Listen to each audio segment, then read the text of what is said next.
All right. So thank you, Mike. Thank you for the introduction. And I am very excited to be here with everybody today. I have done my fair share of introductions in medicine grand rounds and presented at a few others. But this is my first medicine grand rounds at home. So I am excited about that. I also need to say that it is a shame that it's on the last day of Dr. Jack Buckley's tenure with us at IU. So I want to say that we wish him well in his next adventure as Division Chief for Pulmonary Diseases and Critical Care Medicine at Henry Ford. He has been certainly a great colleague and a great friend. So for our last event of the Department of Medicine's Diversity, Equity, and Inclusion Summer Series, we thought, well, you know, what can we do? We have touched based on Black boys and Black men navigating educational spaces. We talked about hospitalists and their perspectives on discrimination. And we also talk about racial disparities in infectious diseases. And somebody said, well, why not you?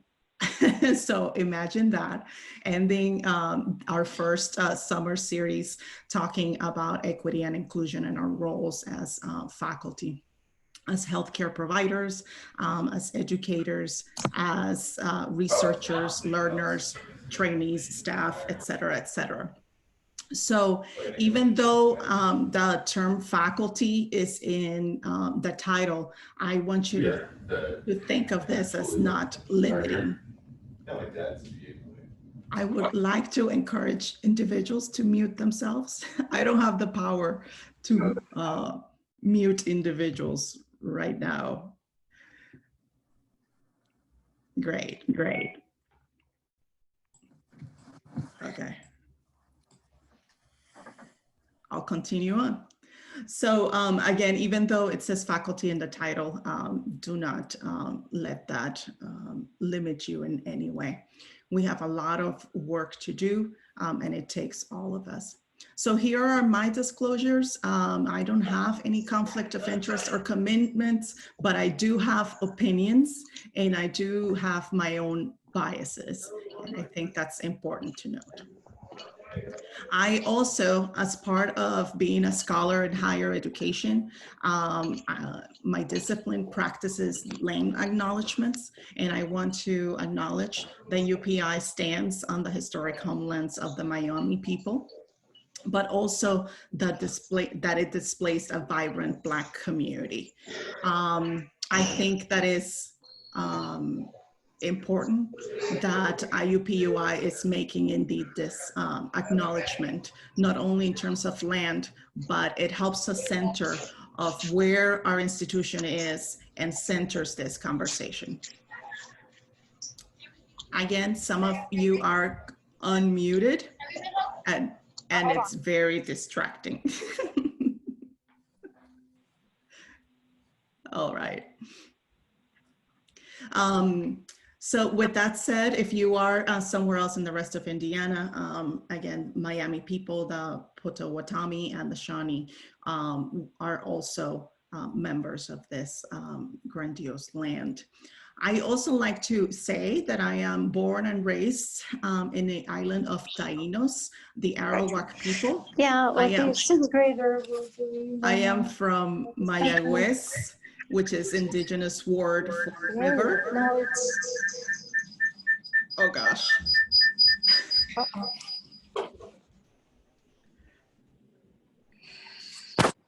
Maybe we need to start calling out people that show off as screaming on their screen. I am sending private messages, Sylk, as I can. Okay. Thank you, Mike. So telling you again that I come from the land of Taínos and what it's called Borinquen, what we called ourselves as Boricuas. So one is e-learning, the other is from... that I am from Puerto Rico, and that's an important statement to make.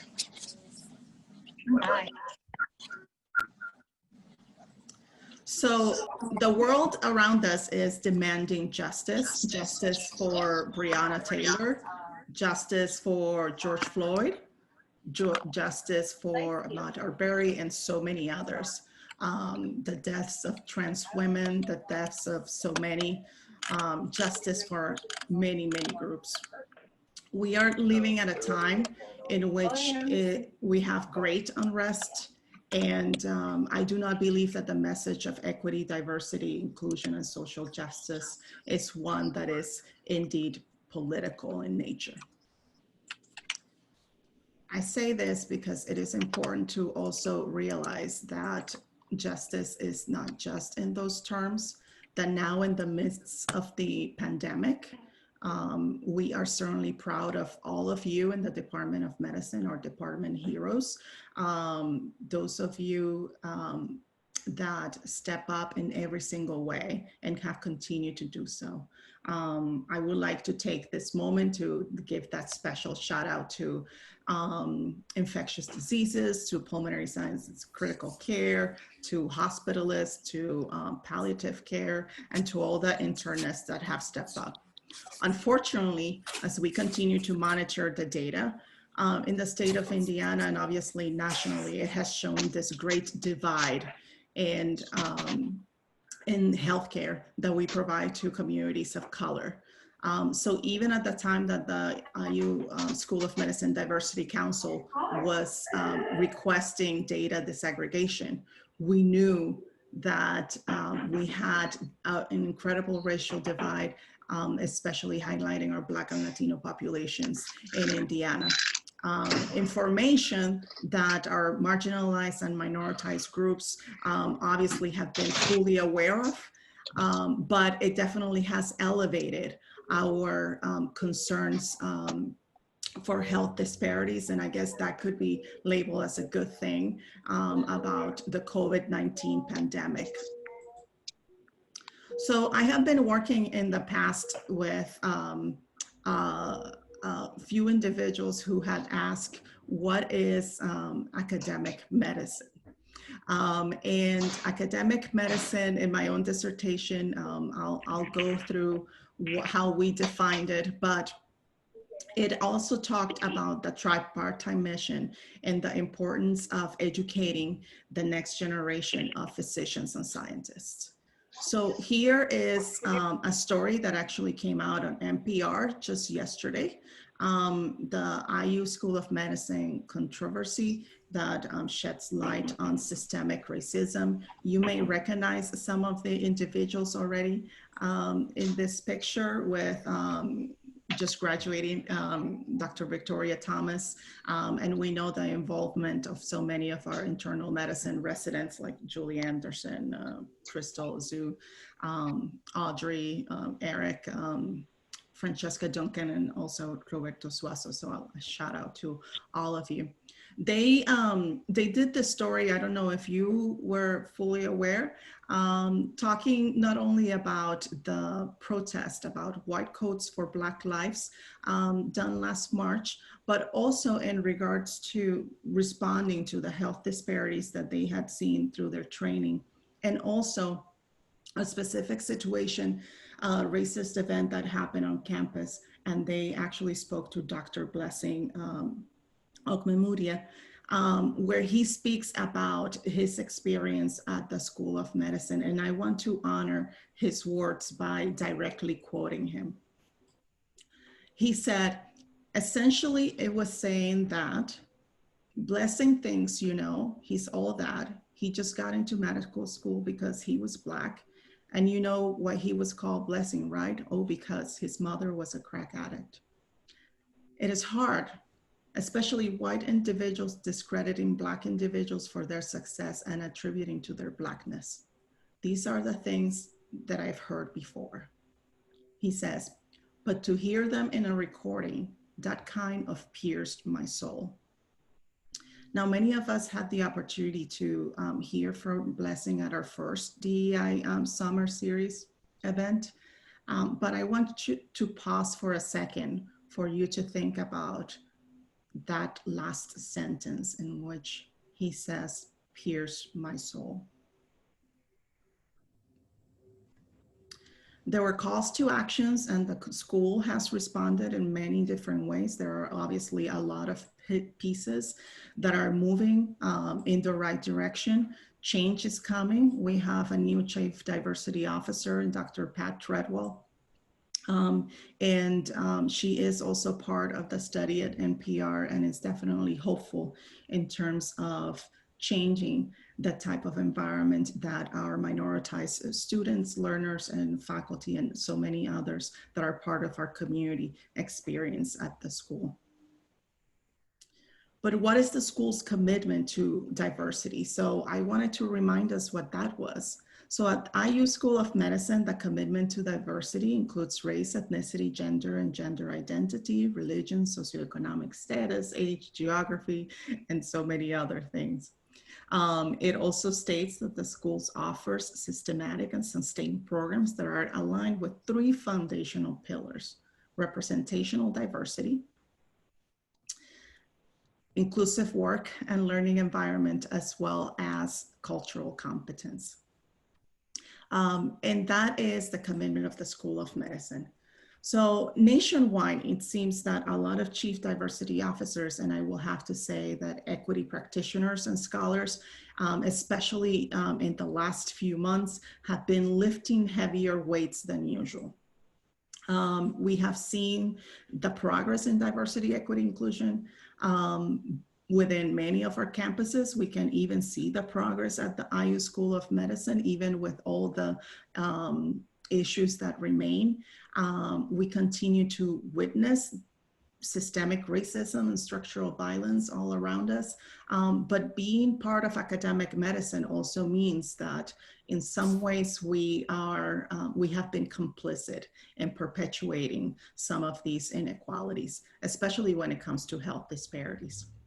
But in all honesty, I'm very hopeful about the many ways that our committed colleagues have shown up. I've been asked, what can I do in my academic medicine role? And so has probably every equity scholar and chief diversity officer at other institutions. So I want to tell you a little bit about how this came about. And again, I don't know who was all on the call right now, but one of the first individuals that asked, what can I do, was Dr. Sarah Grethlin in one of the faculty wellness calls. And this was, it did give me some thought, and I asked all of my colleagues around listservs, hey, what are you telling faculty that they can do? And this list turned into one that I was just writing in a journal as, top 10 things that faculty can do, and then turned into 20 things. It's not 75 things, Sarah, just in case you were wondering. But once I took this list to my colleagues at Emory, Mount Sinai, Arizona, and Yale, it turned into 40 things that faculty can do to advance racial equity in academic medicine. I will circulate this list, but I want you to know that it's definitely not an exhaustive list by any means. I also don't want you to think that it's a checklist, and I'm not saying that checklists are bad.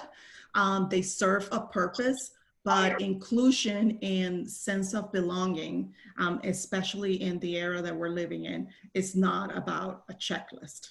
I am not going to share with you these 40 action items just for you to go check. I did that, right? I need you to also reflect and celebrate the ways that you have contributed to the mission of diversity, equity, and inclusion. I also want you to think about how you're doing the work, but also how you're showing yourself in doing this work. Based on the book club discussion of the other day from the women faculty, they discussed white fragility, another great event. I know that you're bringing your whole self to this journey of equity and inclusion, and I'm very humbled about where we are today and where we can be.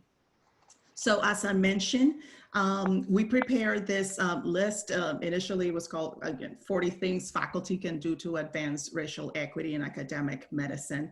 It is currently being circulated for publication, but I will make this accessible to our Department of Medicine and the school if they want. So I will go through each of these items.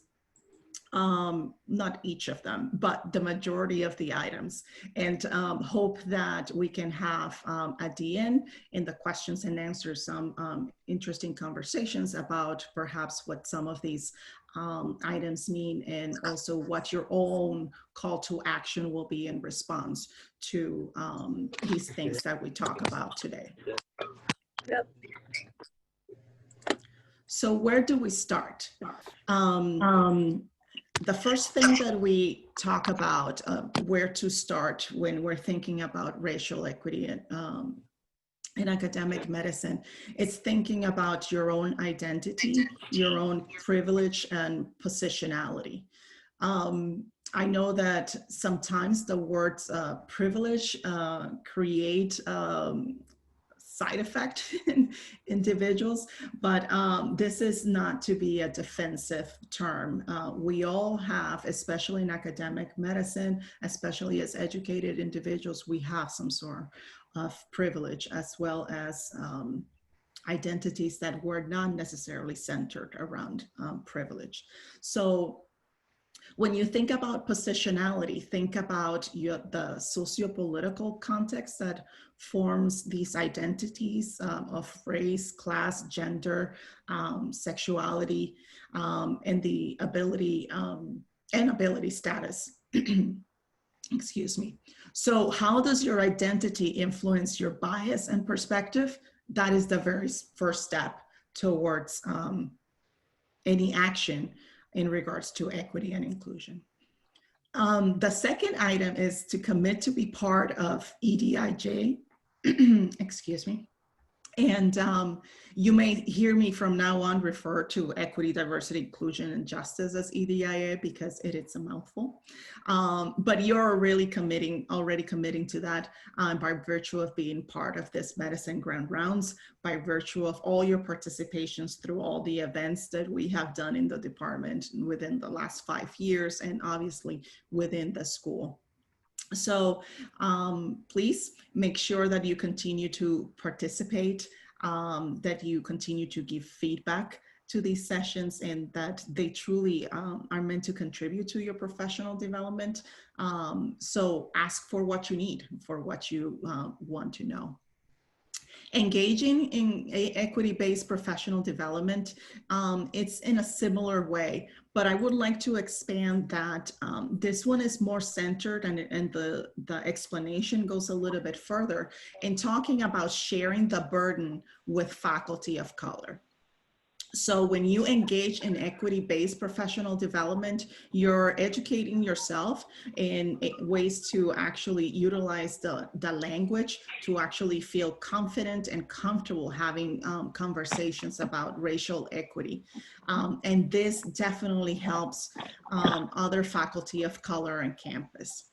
Also, I don't know if you know, in terms of the faculty of color burden in a lot of higher education institutions and academic medicine, but at least in medicine, the physicians of color actually care for over 50% of the diverse population. And I'm getting a little bit of feedback, I'm sorry. It also means that they are taking care of around over 70% of non-English speaking patients in the United States. So sharing the burden is very important. When we think about things around the community, one of the things that actually came out just last week in a conversation between the National Association of Diversity Officers in Higher Education and the National Association of Medical Minority Educators was this responsibility of academic medicine, you know, having a commitment to the community that they are part of. We talk about the communities very often, but what academic medicine hasn't done a great job is actually being accountable to those communities. So one example that we did already today was learning the history of the land and the communities where our academic medicine centers are located. And if you think around the United States, you know, some of those centers are located in similar ways in places that actually displaced Black and low-income communities, in places that where displaced just based on the nature of growing the academic institution. It is important to recognize, obviously, the indigenous land in presentations and gatherings and media presence because they were here first. So the next items are to speaking up against injustice and discrimination. Your voice matters, all of your single voices matters, but minoritized groups are tired. Their throats, as I actually try to fix my throat, are tired of talking. So step up, please. Step up and continue to be another voice. Another item in here is suggesting engaging with community members and service organizations, and there are ways to do that. You can suggest that diverse patients and families and communities are included in committees in the health system, and maybe there's also a place for them to be included in the things that we do in academic medicine, in our own committees. You can also advocate for an institutional quality strategy. This is more obviously to committing to addressing those health and healthcare disparities. We also talked about role modeling patient advocacy. So identifying and rooting out policies that segregate care is really important because obviously it propagates health disparities.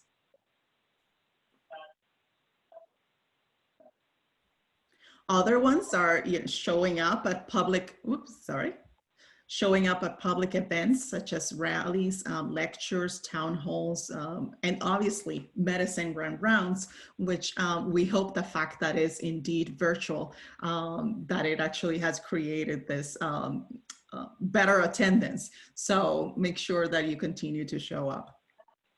In addition, we ask that you pour into the economic improvement of our communities, especially it's actually really easy to do in ways when we get back together again, we can order lunches that support Black owned businesses or Latino owned businesses or businesses that are recognized as minority owned.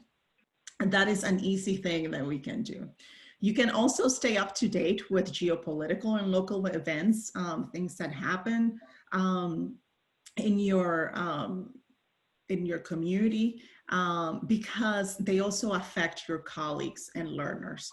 Of course, everything that is happening around the US and actually all over the world, it has an impact on communities of color, and your faculty of color as well as students of colors are not coming in to our learning environments and leaving part of themselves behind. They come in impacted by these events.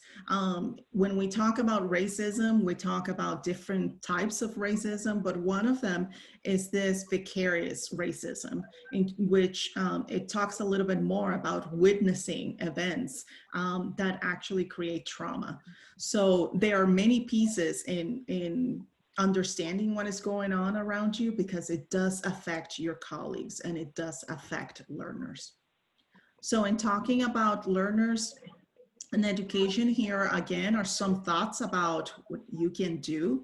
You can ensure that the medical education curriculum is culturally relevant, that it's culturally competent, indeed, that is actually centered on how students and trainees can learn to be providers who practice, at the end of the day, patient advocacy. If you know me, you also know that I'm a big fan of cultural humility. We also had, obviously, Dr. Melanie Tarvalon joined us at one of the grand rounds explaining this framework of cultural humility, in which it talks about this lifelong process of reflection, right? That we will never become totally culturally competent on any particular culture, but that instead we should be focusing on being culturally humble, being curious, and reflecting on our own privileges and etc. And we can definitely talk more about that, as I also know that it's an effort that the medical school is focusing a lot more right now in making sure that those threads incorporate elements of cultural humility and so many other things, including anti-racism. We ask that you actually review the representation in regards to content and speakers and consultants you invite to campus. As you know, especially in the Department of Medicine, at the beginning of last year, we launched the 50-50 campaign, in which we encourage our division leaders to actually have 50% representation of women and minorities, or minoritized faculty and speakers. And we have been really successful at that. Actually, last month, I reported to the division chiefs that we were exactly at 50%, and we needed to keep that push going. We also encourage that faculty learn about student activism and social movements. As you probably saw, due to Blessing situation, as well as, you know, white coats for Black lives, our students step up in ways that are incredible. SNMA had a call to action. You had the residents also with a call to action. And it's important to understand the power the students have. This is not just a recent event. You have seen it with you know, gun violence activism. You have seen it throughout the years with American Indian youth at Standing Rock. It is important that we actually listen to the learners, and that we actually pay attention when they are really in activist mode, because that's actually when change will come. We also ask that you, again, engage and share the burden with minoritized faculty. As you can imagine, there's only so many of us, and there's a lot more of minoritized students at the School of Medicine. The School of Medicine at IU is the largest school of medicine in the country, and it also has the largest number of African-American Black students. It has a great number of minoritized learners, and that burden shouldn't necessarily only rely on minoritized faculty.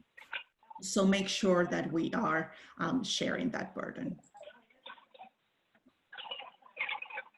At the institution level, we are talking a little bit more broadly and in ways that we can actually hold our leaders accountable. So we ask that you also ask questions about your staff of color at the institution. Recently, I asked this question for the Department of Medicine, and I said, you know, can you tell me the composition of our department staff? As it turns out, and this included research staff, administrative staff, and it was almost 80% of our staff is actually women.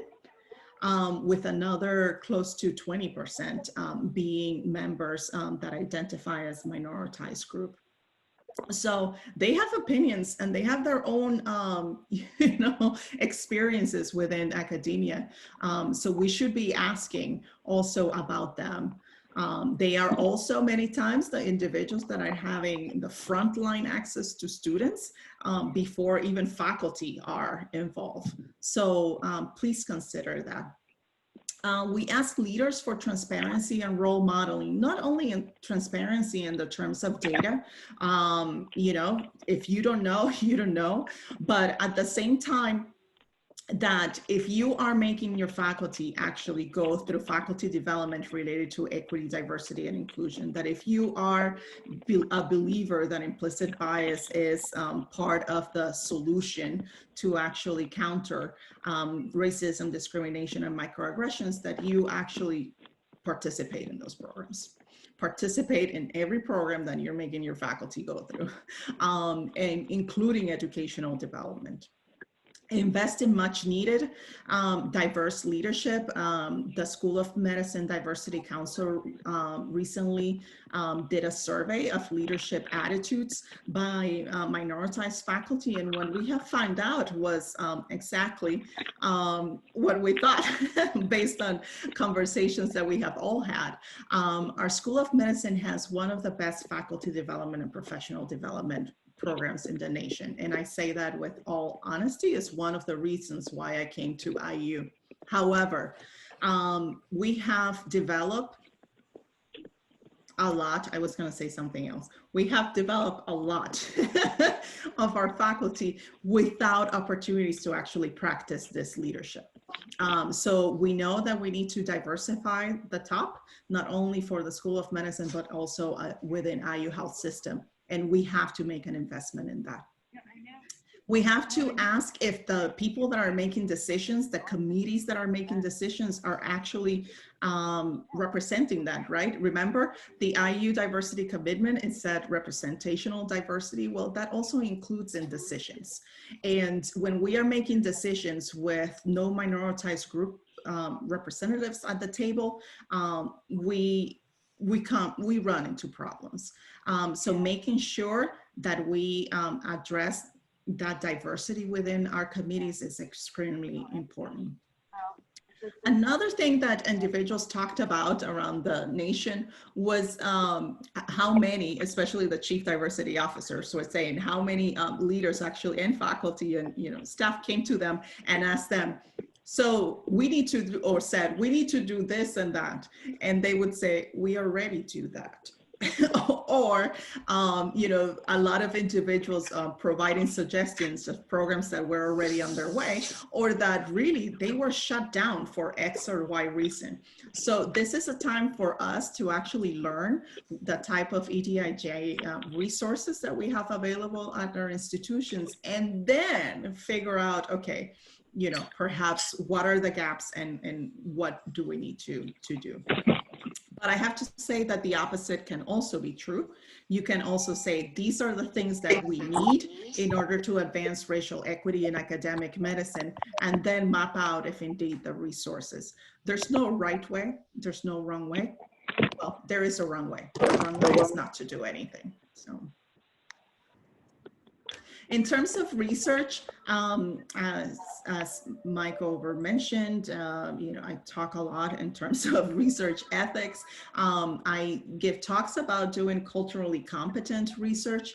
And even though this slide that is dedicated to research only has 2 items listed, is because it is pretty much the gist of it.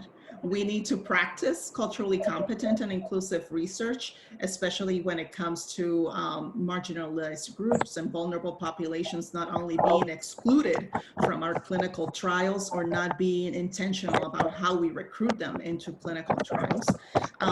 We see also how we can contribute and perform research that addresses health disparities. It only takes the addition of 1 question. So if your research is on X, Y, and Z, I encourage you to go to your office today and write a note and say, okay, what can I ask that addresses perhaps looking at specific groups or addressing general health disparities through your research. There's a lot of COVID-19 dollars out there. It doesn't take much, again, to ask the extra question of how this impacts marginalized groups. This is Mike. I'd just like to pause just a minute to have everybody check and make sure that they have their devices muted, because there's 2 or 3 people that I keep seeing pop up on the screen. So it'd be greatly appreciated. There's an iPhone out there that's just listed as iPhone that keeps popping in as well. So I'm sorry to interrupt, Sylk. No, that's good, because I had started hearing it again. Okay. So that's good. Thank you. So the iPhone, if you could mute, your name is iPhone.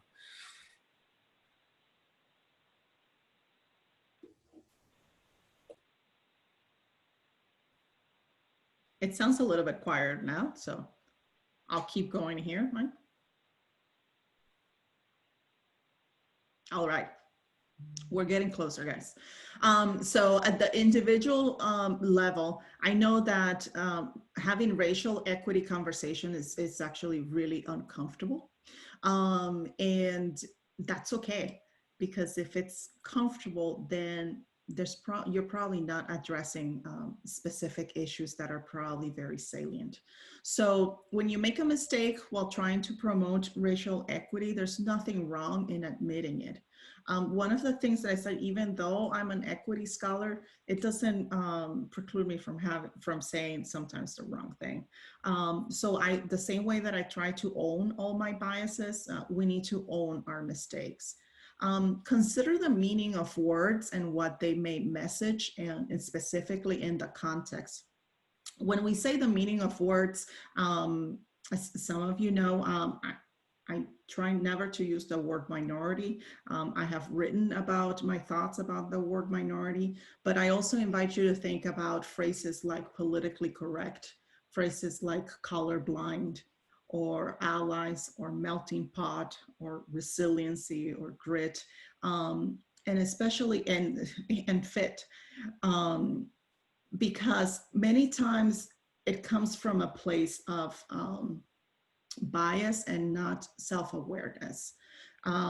It is not what we say or mean, but what people hear and how it makes them feel. So think about some of these terms as you actually start speaking them. The next one is, do not opt for a path of least resistance in fear of being labeled a troublemaker. Faculty of color experience the word troublemaker quite a bit. And it's especially, it comes to light when you are bringing up issues that are, that highlight racism, discrimination, or challenges, again, the mission of equity and equality. So it's okay. I think it's okay. I'm giving you permission, since it is my medicine grand rounds, to be a troublemaker, to own it, because at the end of the day, you will keep your integrity intact. And especially as leaders, especially leaders in our divisions, we need to make sure that we are putting the best interest of our faculty, of our learners, our trainees ahead of others. I had a good example and role model doing this recently. Be uncomfortable and vulnerable, acknowledge that you have biases, and take the time to learn names and how to correctly pronounce it. Actually, somebody said, why did you even, bring that up? We have, we have comments like, it was a weird name, or it was, oh, I can't pronounce the last name. And, while those things might be true, you might not be able to pronounce the last name, then ask. A name has a lot of meaning. It is your identity. The individual deserves the respect. And by individualizing people, then you're showing this humility, you're showing this curiosity. And actually it helps you learn names faster, because behind every name, there's actually a story there. The last few slides for individuals is understand different communication styles, and communication across cultures. I like to give shout out to, our own School of Medicine programs. You can definitely participate in IU Talks and so many others, but really understanding this different communication styles and developing the skills also affirms people from other cultures. It helps them navigate the culture of the institution. It helps you actually reduce conflict and so many other things. You can also call for recruitment practices of faculty, staff, leadership, trainees, etc., that guarantees a diverse pool of candidates. One of the biggest hurdles in recruitment, diverse recruitment, is not only, yes, I will accept the numbers may not be there, especially when we can climb up to certain specialties or we're looking at particular niches, but also a lot of the recruitment that is done in academic medicine is these taps on the shoulder, or individuals that you met at some other conference that would be great to have them at our institution. And we recognize that those are important ways. I mean, after all, we talk about the importance of networking, the importance of that national and emerging reputations, but it also creates a problem of fairness. There is no way to actually fairly assess individuals, to affirm interviews, to have these extensive campus visit experiences. And I know that with COVID-19, this is a problem. But if you commit to hiring successful candidates who happen to also add value to diversity, then you're helping in advancing racial equity in academic medicine. So participate in those searches, make sure that there's a diverse pool of candidates, and you will find excellent people. I think that we need to remember that diversity is not misaligned with excellence. So you can actually find that. We can find excellent candidates. Engage with students and trainees in ways that are holistic. When we say holistic, we're not talking about necessarily, learning the whole history of that particular learner or trainee, but we are talking about considering their backgrounds, considering their social identities, their lived experiences. It's one of the reasons why we spend so much time also talking about culturally relevant mentoring, because those are the things that foster meaningful engagement. Next is assisting in the promotion and tenure by helping faculty of color to get promoted. As you may know, the data clearly indicates that the majority of the faculty of color through all academic medicine, and this is provided by AAMC, is at the assistant professor rank. So we need to do a lot better with this. In our midst of the Department of Medicine, we have our first Latina full professor, and Dr. Teresa Rohr-Kirschgraber. That is absolutely fantastic, but that is also that also shows how we need to grow a little bit more, especially when we have over 600, 800 faculty members. We also know that Dr. Pat Treadwell was the first African-American woman full professor at the School of Medicine. And those messages, although we can celebrate, they clearly indicate how problematic the environment can be that has not allowed for that growth through the faculty ranks. So I went through, let's see, how many did I go through? Okay, I went through 33 of the 40 actionable items that we talked about for faculty in order to advance racial equity. But I'm also, I like to think of myself as a good educator. I have gone through a lot of things in this talk. There's a ton more things that you're probably thinking that we miss in that list, and maybe I'll put it in a Google Doc so you can add items to it. I didn't mention respect, the importance of respect. I didn't mention the importance of decolonizing our minds and our education system and decolonizing medical education. I didn't talk about interrogating the narratives that you hear from leaders. And there's so many other things. So, but as we come to the end of the talk, I would like you to leave with some sort of personal call to action. And what would that be?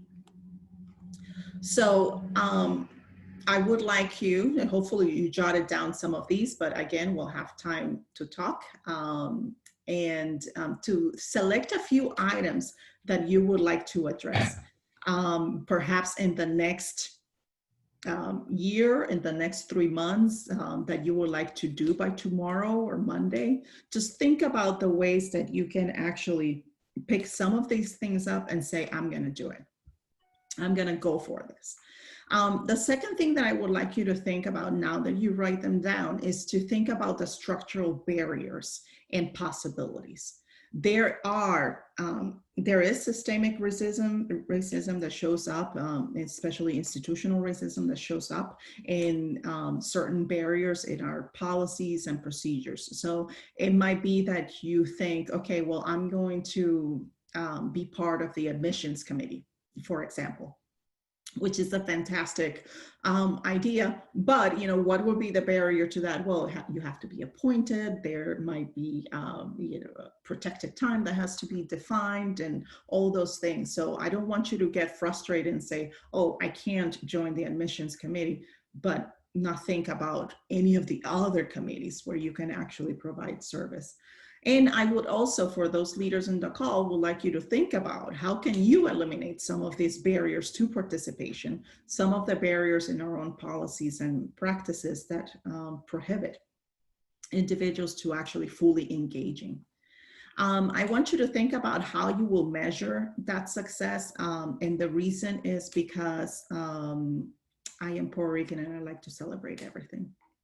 And that was a stereotype there, but in my case, it's actually true. So I want you to measure the success. If you actually were able to join the Diversity Council, if you were able to join a task force that actually advances equity, diversity, inclusion, and social justice, that you say, okay, that's a measure of success. I was able to contribute in that way. But also measure success in the way that you see the leadership actually enacting some of these changes. The success will be for the whole institution, not only just for us individually. And I love to throw a great party. So if you think that you need to celebrate this success, that we as a department need to celebrate the things that we're doing, just shoot me an email and we'll try to celebrate somehow. Even in the midst of COVID, we can have our famous Zoom happy hour parties, etc. Let's see here. Oh, there you go. So my understanding is, again, that we try to go until 1 or a little bit less if the students were walking into our auditorium. So I would like to open it up to questions and any other comments. Mike, you'll probably need to help me with moderating some of these questions, as I haven't been paying much attention to the chat here right now. There are several comments, Sylk, but I don't see any. Do we have individuals that want to say something? Maybe they can unmute themselves. I know that the first part was a little rocky because of audio. And individuals with their microphone on. So if there's anything that I need to repeat, I'll be happy to do so.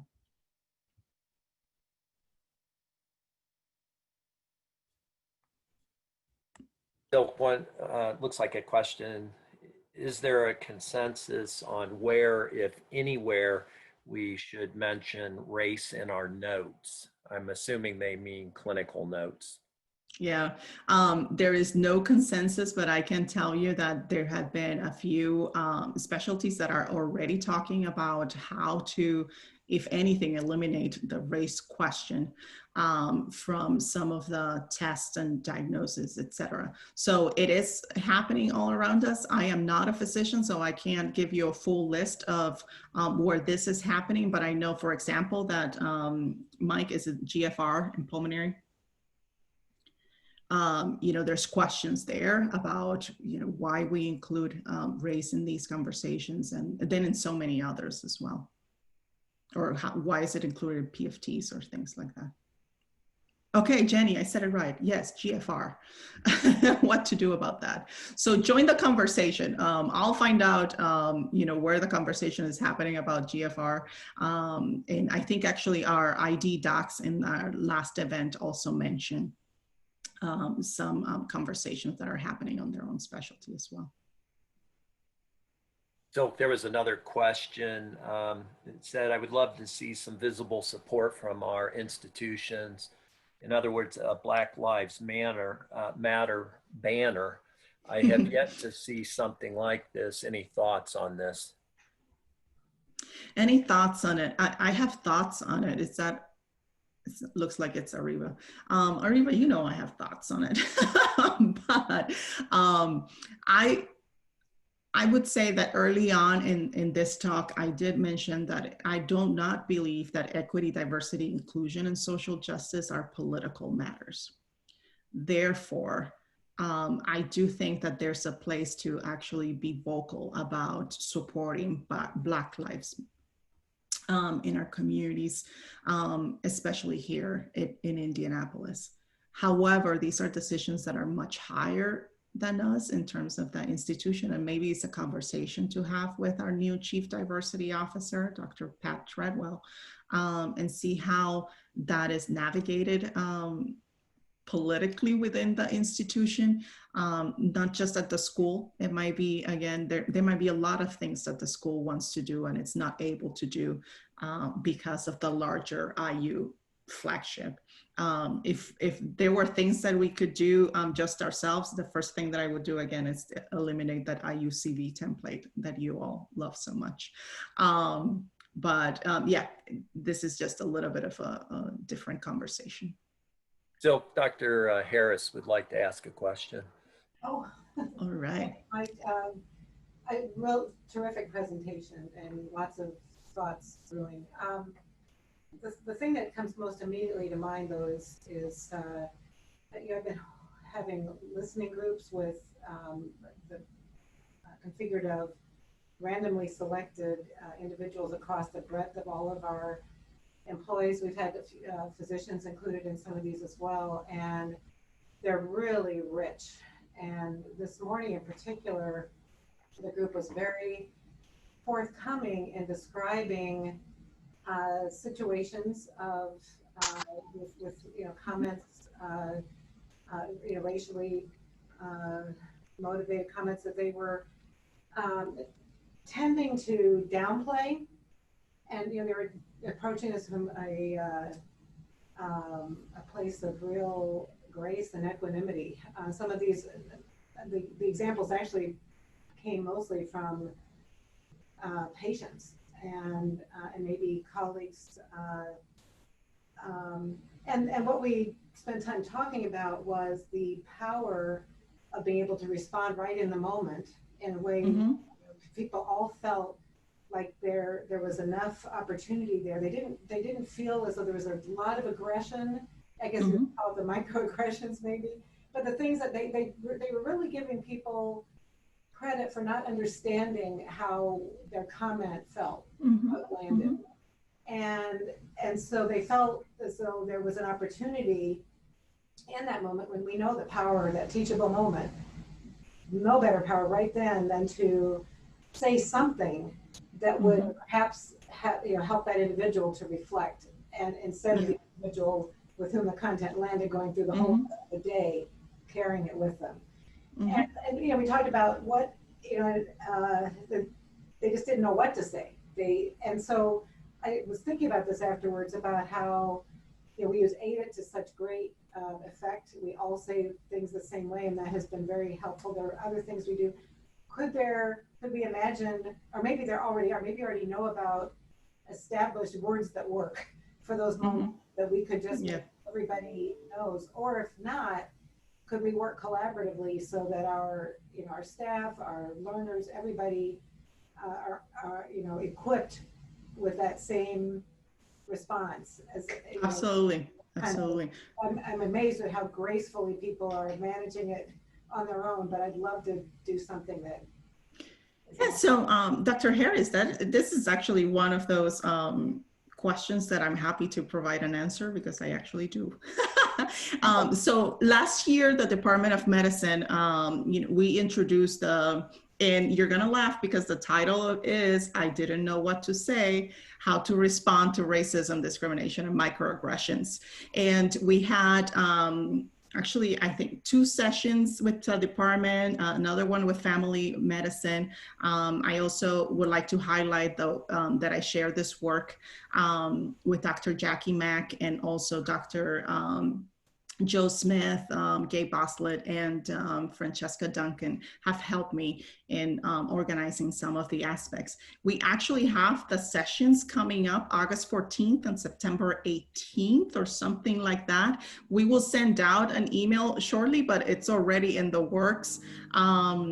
And in that, the importance of that session is that we actually go through communication tools that can be used as a way to respond to those things, and not only in the same way, everybody's in the same boat. We are using the OTFWD, or you can use the action or interrogate, which are plenty of other models out there talking specifically about how to respond to microaggressions in the same way. Some of them are used specifically with residents. Some of them are used more general in terms of team members and things like that. So that is one thing that we can talk a little bit more about bringing to Eskenazi. But also, of course, as you know, the Department of Medicine, everybody's part of, and we usually open all of our workshops and everything to school-wide. So does that help? It does. Thank you. And the work actually will be published, I think, within the next month on Medit portal. So we put it out there so all of the other institutions that are interested in the same work can actually use it. Thank you. Let's see, what else do we have here? There have been lots of comments, so just on the chat board. I don't know if anybody else has a question for Sylk. We have maybe one more opportunity here.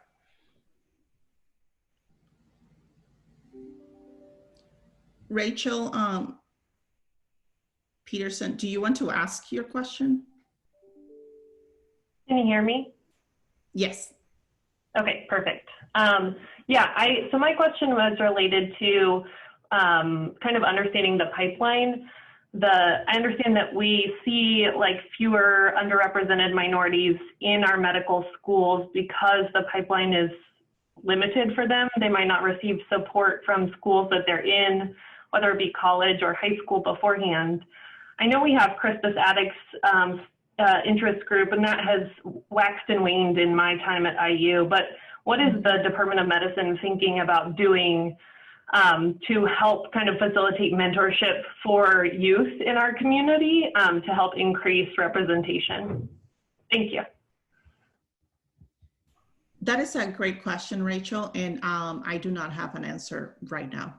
I have to say that we obviously recognize the issues in the pipeline. We had recently a speaker, talk about the issues in the STEM pipeline, but the Department of Medicine itself has not created a program to for outreach to these communities. And in many ways, we perhaps rely on the School of Medicine because it obviously takes a little bit, it takes more resources and things of that nature to make it a little bit more broadly. And they have, a list. The Office of Diversity Affairs has a list of pipeline programs and things of that nature, but I can't tell you, specific for the Department of Medicine that we have been intentional about that. However, we do have the Department of Medicine Equity and Inclusion Group, and it has been active since 2017 or 2018. And this is something that we can talk within the department about, what we can do in that sense. And I don't know if there's anybody else, Dr. Alvaro Torre, I think I saw somewhere in there in the mix, but it may be other individuals from Diversity Affairs or even service learning or community engagement that might be able to speak to that question. So this is Lisa again. Yes. We actually do have a program with the Center for Leadership Development, which works with individuals from across all high schools, and there are Clark Simons is very engaged in this. I think Pat Treadwell was at one point, but that's something where there is the school does have a presence, and we would welcome, even I'm sure there's opportunity for broader participation if that's something that more would like to get involved in. But it's a very robust. It's in its more than 10th year, and it's It's through the Indiana Leadership Institute, right? Or something like that. Center for Leadership Development. Yeah. Dennis Bland's group. And it's high school students and their parents are active as well. And it's all about what it takes to consider, to help people understand that a career in medicine is available to them, what it takes to get into medical school, through medical school. So that's something that can certainly, I think more interested folks could dock into. I saw Mary Ciccarelli also talked about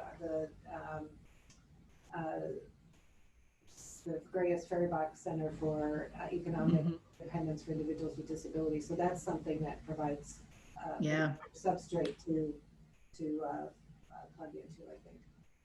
I also would like to highlight Nikki Messmore is putting also some comments there. Thank you, Nikki, about other service learning and community projects going on. We need a centralized location to know all the things that the school is involved in, because that will help in, remember one of those items was actually figuring out what are the EDIJ resources, right, and activity. And this is one of those moments in which instead of reinventing the wheel, right, in terms of the department, perhaps, creating their own pipeline or, program or such, that we actually join forces to make the already successful programs even more successful. All right, Sylk, thanks. All right, I can talk all afternoon about this, but you can all email me, call me, you know where to find me. Keep in touch with the newsletter, the department newsletter in events. And again, if there's anything that I said that you're curious about, any term, or if I have offended anybody in any way, please feel free to contact me as well. Well, thank you very much. I don't know how you applaud on a Zoom other than by giving the reaction that's there. Thank you all for joining. So, thank you very much.